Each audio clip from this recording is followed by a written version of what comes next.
Hi, I'm Lindsey Dixon. I am a senior lecturer in the communication department, and I'm also the debate coach.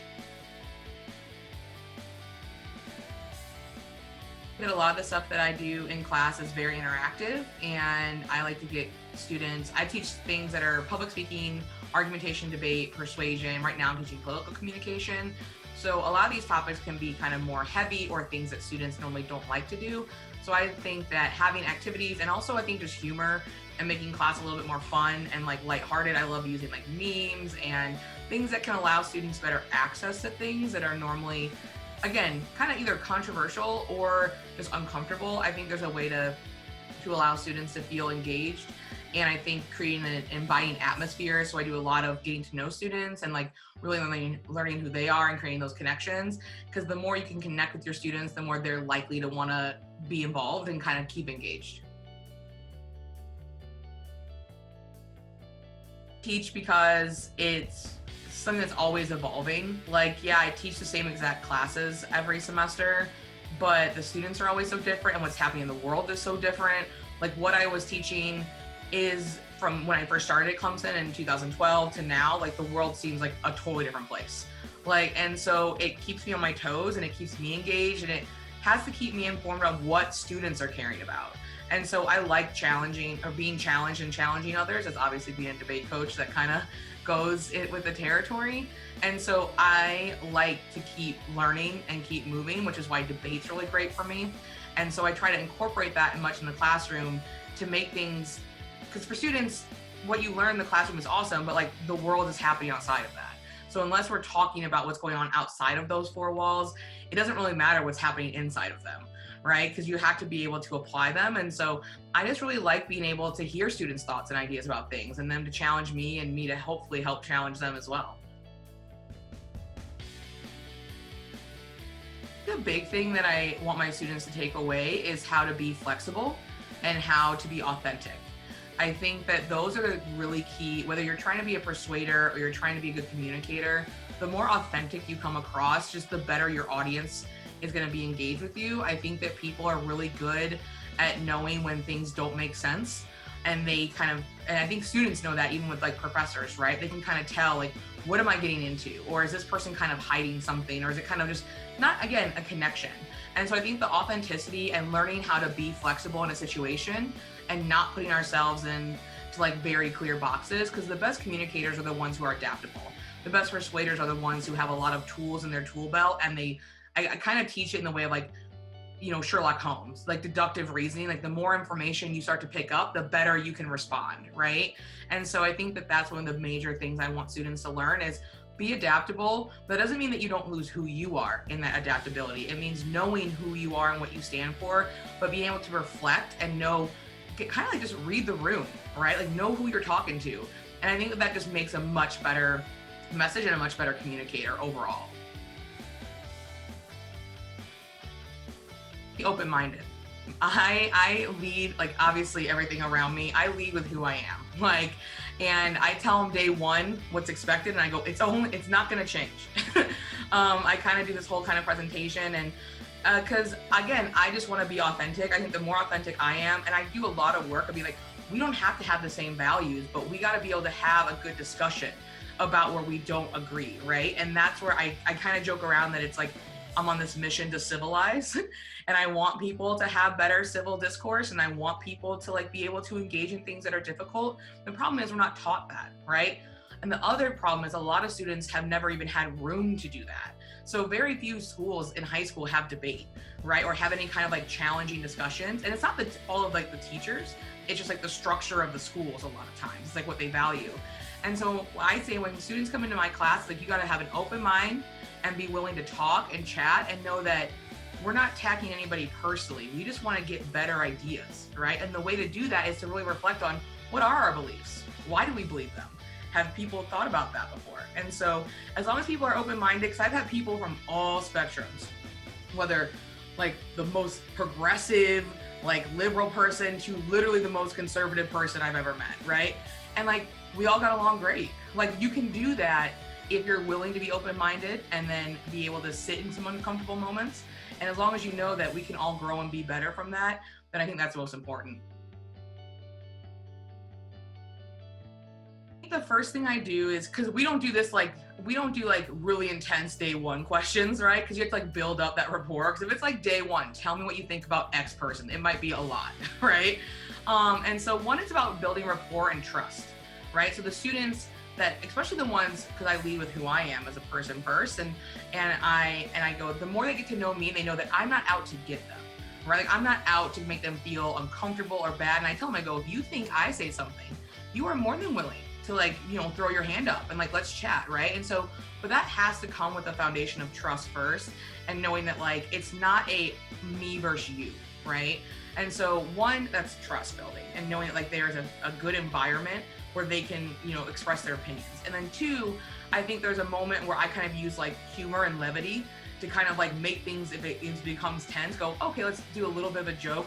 And then I kind of take control over a situation, because I don't want students to kind of like, a lot of students struggle with how they want to say something because they've never had to process it before, right? Especially in maybe mixed company where like people don't have those same opinions. So I have like little tricks where if someone does have what we'd say, if most of the room thinks A, right? And I have maybe 2 or 3 that thinks B, I allow those 2 or 3 to kind of listen a little bit more first, and then if they start speaking up, or if they're not, I try to engage them more, or I try to offer the alternative point of view, even if it isn't mine. So I'll kind of join little A or B group a little bit and help them go, so what are some of your thoughts about this? Why? And I would maybe throw out a thought that could come from that idea and help them feel more encouraged to share. I've never luckily had a super terrible experience where there's been like a very offensive or very problematic sentence said. But I think it's because students know that we have to be respectful, and you really do have to think about what you're saying. So I really just try to make sure that, because I know where both sides of arguments are, and so I know how to like shift into what the other one might be and help give a lifeline to them to kind of start to think about what I would say is the better argument, right? Maybe not like the easy offensive argument that could come on either side, right? So either calling someone really bad words, or like assuming identities on people, like avoiding those and getting into like what the real discussions are supposed to be. So I try to like lead people in that direction more, and avoid some of those like scary moments that could come up. Thing is that I've been able to have I have to take some of the stuff I do in conversation and make them like visual on like in Canvas. So having to put on like a lot more, I guess I've had to create more things. Like honestly, it's been like a lot more like visual representation of stuff that normally I just throw up like a PowerPoint. Because I'm not a PowerPoint teacher. Like I don't have like any words up there. Again, maybe like a meme or something. But now like I've been trying to be more creative in how to engage students. So I'll do one thing that we did was really cool was who do you align with quiz. And so in my political comm class, I went through and did every single politician I could find. And we did 2 things. We did one, who do you align with? And they did this big long quiz, and they found out who their like political party was in percentages. And we kind of broke down and were able to talk about like how those percentages broke down. And then we did an Enneagram test. And everyone got their number, and then I put a political person with those numbers, and I got people from all parties, which was way harder than I thought it was going to be. I thought, oh, this will be so easy, and it wasn't. So it took me a really long time, but I made it in this cool graph so they can kind of all see where they fell and be kind of surprised that maybe they were with a group that they didn't think they'd be in. And almost every single person had another politician in their number that they were like, I had no idea that this person and I would ever have anything in common. And so like that was something that is very unique that I only would have done online, and being able to have, I think, the same kind of conversation, because in class it doesn't work that way, I guess. Or it could be a homework assignment, but it's kind of different. So it was like I thought it was really cool, and I'm probably going to incorporate that as much as I can going forward and try to make it as good as it was on our online format. It's just not the same online. Like when you have 19 students, half of them have black screens, like they're not there. And so that really is kind of like a bummer. Like the students who are engaged are awesome still. Like one student, I also send out like a week ago or 2 weeks ago, I sent out like a how are we doing kind of Google Doc form, just be like, what's working, what's not. And like one student was like, it's kind of like a book club now that we kind of come together and chat. And that is kind of what my classes are. Like we chat about the chapters that we read, but so it's kind of just difficult. I also don't get to just know the students as well. Like I really dive into my students. I do question of the day where we do things where I get to know them, and like, I don't know, I just find so much more value in that, those interpersonal communication and those relationships, because I think that's where, again, you build that trust and connection. And you just can't really replicate that. Like when it's online, it's just not the same. At least like it's okay, but it's not nearly as good as it is in the classroom. Or I forget students. I'm like, is Kelly here? Because I'm like, normally students sit in the same classes and I do roll call, but I'm like, I'm just hoping she's gonna say her name, right? Because I can't see it right away where she's at. So that's kind of the bummer. Just honestly not getting to hang out with students is the real bummer part of this. Wish I did. I'm really into trash TV. Lori and I are like best friends, and we watch a lot of bad TV together. And so it's only gotten worse, I think. And so the level, like I just literally started watching this like basically some dating show in Australia now, because I'm just like running out of stuff to watch. I don't watch The Bachelor. That's where I draw the line. But I used to in the beginning of quarantine, I had a very great routine. And then now like 6 months in, I'm kind of like, I can't keep it up. Again, like student engagement, the big part for me too is that I don't get to see my debaters. Like my debaters are basically my family here. Like I moved here from right outside North Indiana. And so I really had like no one here. And so it's been, especially now, very isolating and really hard because I don't really have a lot of friends and family in the area, even after all these years. And so it's just been really, my debate team is literally like my family. And so not being able to interact with them and not being able to see them all the time and honestly check in on them. Like I try to check in as much as possible, but I can just pick up on their mood so quickly, and I know that they need support, and it's hard when it's just visual and we can't see, or like virtual, we can't see each other often. And so I really just can't wait to be like, again, with students that I just love and care about so much, and like be back in the classroom and be able to, you know, do all the things that I think are really great, but also just care for them the way they need to be cared for, right? It's just students need, not that they don't have their own support systems, but I like to be a resource for students. I just really miss them. I miss having people around. I don't do research per se, like a tenure track person, but I do a lot of stuff. Like right now I'm working with my friend, he's doing a grant with debaters in Palestine. So I'm gonna work with them. I do a lot of international debate training. So basically civil discourse and civil discussion. I do more applied things. So I create workshops, and we kind of do events where students can learn to become better at argumentation. Probably the people I've been able to meet, like again, like Lori, Dr. Joe Mazer, people in my department who have been wonderful and amazing. I think the opportunity, my debate team, it's such a unique experience. Like we've traveled all over the world going to debate tournaments and competitions, and being able to allow students the ability to explore the world in a way they never would have, and like be challenged. And like we do this thing called like it's the world tournament that happens every December. I call it like the Nerd Olympics essentially. And like last year we were in Thailand, we've been to Cape Town, like we've been kind of all over, and it's amazing to come and have these super intense intellectual like competitions where you're just trying to find like the students who want to solve the biggest problems in the world and who can do it. And there's no other place where you could do that. And I think the way that Clemson has supported, and especially Dr. Joe Mazer, has supported our program and helped us become like one of like the best in the country, and allowed us to kind of like travel all over. It's been amazing. Like I think it's a very awesome opportunity that we have, that I've had, and they really rolled the dice on me when they hired me in 2012, because I was right out of my master's program, and I could never like say enough great things about that. So it's been awesome. The lake is awesome. I think that's pretty cool. I don't have a boat. I wish I did. That's one thing I've always wanted. I like that it is a small town feel. So it's kind of similar to where I kind of grew up. So I grew up an hour outside of Chicago. And I feel that like I got all the benefits of a small town and then like also the easy access of a major city. And so I think that like the location is kind of like weird in the sense of like it's in the middle of nowhere, but you have like Charlotte and Atlanta and like Greenville. And so I like being able to have that mixture of you can kind of get whatever you want if you're willing to kind of like just take a little drive for a little bit. And yeah, it's been a really good experience so far. My mind goes to like maybe two things. The first one, if it's with my debate team, I very vividly remember my first year, and we had like no students signed up. I didn't know how this was gonna go. I was 26. I was like given basically these like, here, do this, and I was like, okay. And like again, looking back, I was like, there's no way that's how this should have went.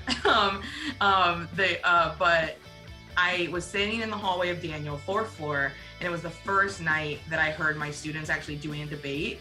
And I just stood there and I cried because I was just so proud. And it was like, I couldn't believe it was happening. And it had seemed like there's like this long buildup. And it's one of my favorite memories I have because it's like the start of everything.